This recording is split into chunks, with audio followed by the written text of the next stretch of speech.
very nice to be here. Thank you, Peg Purcell. Thank you, Josh, and the fellow readers, and all my guests and my friends who showed up. Thank you. I'm not going to pull a Mark Rubio and drink that drink.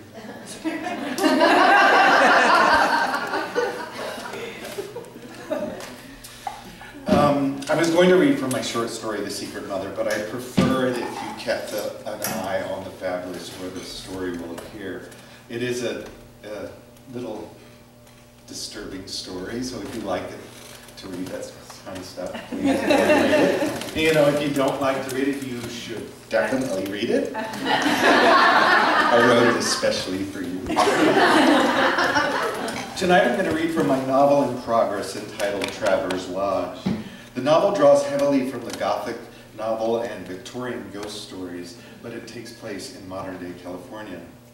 Our hero is named Daniel Piper, who is referred to affectionately and sometimes condescendingly by his nickname, Pip. He was orphaned as a young boy, but adopted by his aunt and uncle, who also adopted another older boy named Anders. After Anders extends an invitation, Pip travels by train to Traveller's Lodge, hopeful that he can reconcile his differences with Anders, who abandoned Pip shortly after their adoptive father died under mysterious circumstances. We soon discover that Pip has brought with him several vials of a hallucinogenic medicine that he injects twice, sometimes 3 times daily, with ever-increasing dosages. 2 other characters you need to know. There is the mysterious young woman who showed Pip into the lodge when he arrived and whom Pip has tried to speak to unsuccessfully ever since. And there is Devin, the young man that Pip finds disturbingly attractive. Before this scene, Pip visits Devin, who makes insinuations about Pip's intentions toward the young woman. Lacking an internal vocabulary to cope with his latent sexual desires, Pip storms away and wanders the maze-like hallways of the lodge, searching for the prayer room, where he has been told by Devin the young woman can sometimes be found. So as we begin on about page 85 of the novel, Pip stands in a dead-end hallway before a window. Traveller's Lodge. Pip drew aside the velvet drape, hoping at last to experience the vivid seaside landscape that Anders in his letter had gushed about, the sloping lawns, the rocky cliffs, the magenta horizon and indigo sea. Ha! Such exaggerations, a habit Anders shared with their mother. Outside, the fog persisted, the grounds imprisoned in a wet embrace that rendered the landscape in muted grays. The sloping lawns not green, but a grimy charcoal that... There she was, on the lawn below, her shape barely discernible because of her pale dress, but her face illuminated. She was barefoot. How cold she must be. She walked on her tiptoes, wandering. He pressed his palms against the window and tapped. His breath fogged the glass. She traced her fingers through the air. Was that her voice? That humming?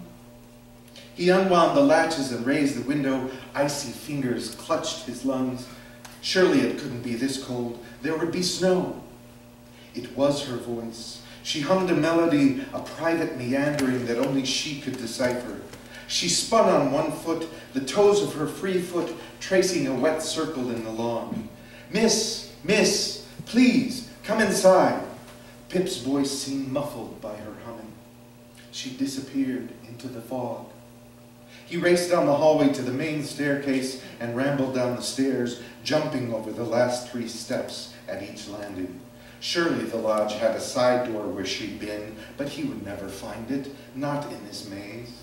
He landed on the main foyer, broke through the front doors, and leapt down the front steps, the pain from his injured ankle reinvigorated. He ran hard anyway, pushing himself along the gravel path that fronted the lodge. How long, how big, how intricate was the footprint of this building.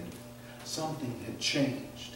The building seemed to have grown since 2 nights ago when he'd been locked outside.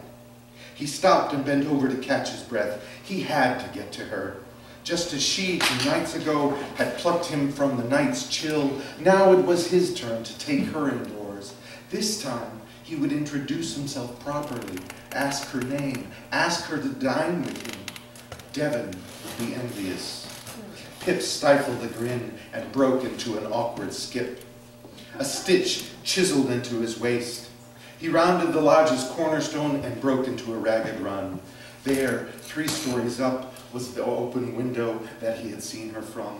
The blue velvet drapery billowed in and out as if the building breathed. He searched the ground and found a trail of her footprints. He blushed, bathed again in the same scent of Daphne that had haunted his dream last night. Miss! Miss! His calls echoed, mocking him. Miss! Miss! Perhaps she had retreated to the solarium patio at the rear of the lodge, Perhaps she had retreated to the solarium patio at the rear of the lodge where yesterday morning he had seen her and Devon embrace. Pip followed her footprints, her petite steps. The fragile trail, like her dance, meandered downhill and now led away from the lodge, further onto the sloped grounds. 1, 2, 3, 4. Her trail ended. He searched without direction, as if the near whiteout of fog had struck him blind. White everywhere, marbled with patterns of gray. Fingers of fog and shadows, teasing and tantalizing, pulled him in every direction. And then he found her footsteps again. 1, 2, 3, 4. He stopped. Large, flat-footed prints, a long stride. A suspicion that singed the edge of his awareness now ignited into a dreaded certainty. He wasn't alone. There were others out here with him. A twitch like electricity vibrated into his limbs, numbing his fingertips. He retreated downhill. The fog danced, billowing in and out of itself. The shadows, suddenly no longer shadows, coalesced into phantasm shapes, faces, torsos, limbs. Phantoms lost in the fog, wandered towards nowhere for no good reason, their clothing shapeless, institutional, their vacant expressions punctuated solely by the horror of empty charcoal eye sockets. A woman approached and opened her hospital robe. She purred. Someone pushed Pip, and he passed directly through the woman, her form dissolved in the fog. Keys jangled, clinking in syncopation with measured footfalls that whispered in the wet grass. The man took shape. A pointed hat, a gaunt, angular face, razor-blade shoulders, knotted elbows, and crooked, elongated fingers. A chill encased Pip in ice. It was the same man Pip thought he'd seen at the train station, the man in the shadows, dressed in black. Only this time, the man wasn't a shadow, he was real. His eyes blazed a putrid yellow. Pip knew what came next. The crooked fingers would clutch his throat. And there it was. The sharp index finger touched Pip's carotid. He screamed and began to run, but someone pushed him again. He fell to his hands and knees, crawling as if a madman. The ground beneath his hands fell away, and he was falling again, only he wasn't falling. He was sliding, the ragged edge of the cliff crumbling under his weight. He gasped as if filling his lungs might somehow make him lighter than air, but the movement only increased his forward momentum. He should scream again, but who would hear? He scrambled with his fingers and latched onto an outcropping of rock that slowed his forward slide. And then he found the scrub roots, a delicate anchor that held him in place. Below him, waves crashed.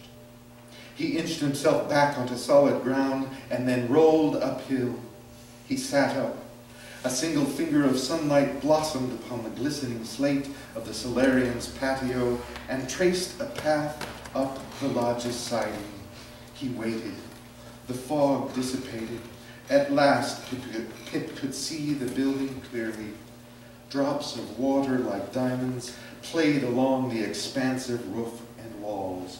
The lodge shimmered, breathing, something aware and sentient, something alive.